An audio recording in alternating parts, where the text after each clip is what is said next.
next generation of transportation systems bring us mobility options that are fundamentally different from what we have today.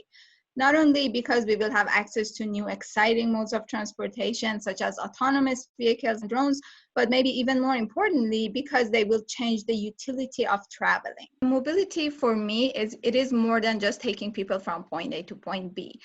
To me, mobility is empowerment. By mobilizing people, we connect them to jobs, healthcare, education, healthy food.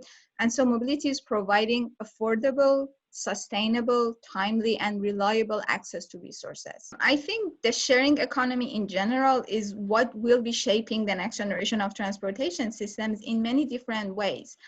We discussed ride sharing.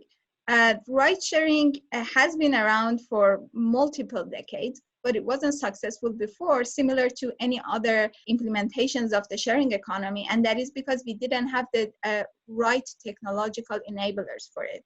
Today, with our ability to do computations, with payment systems, online payment systems, with a lot of people having access to personal smart devices, everything can happen autonomously. And for that reason, ride sharing is going to go to the next level. And when we look at the next generation of transportation systems, basically everything goes together. It is not just autonomy, it is not just ride sharing, and it is not just electrification. It is the convergence of these three trends. So the future that I envision is going to be composed of shared mobility systems that have autonomous fleets that are shared among users. And for many different reasons, all these trends go together. So autonomous vehicles are going to be more expensive, and they have the benefit of being able to drive themselves. So it makes sense for shared use mobility systems, ride sourcing companies such as Uber and Lyft to replace their fleet with autonomous fleet,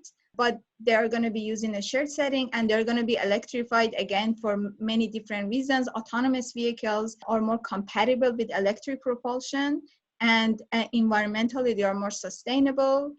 So basically everything goes together, these three trends, using ride sharing, using electric vehicles, and using autonomous vehicles. The combination of these three will basically create the next generation of transportation systems. The future of transportation is very exciting. It comes with a lot of technological advancements such as autonomy, connectivity, and electrification that can really revolutionize not only the way we travel, but also the way we live. And these advancements can bring about safety, mobility, and sustainability benefits. However, technology can be a double-edged sword. If we don't direct the way these technologies integrate into our current transportation system, they could actually worsen our problems. And so in order to guide this transition to the next generation of transportation systems, we have to educate ourselves on the opportunities and the challenges so that we can build the system we want and avoid unintended consequences.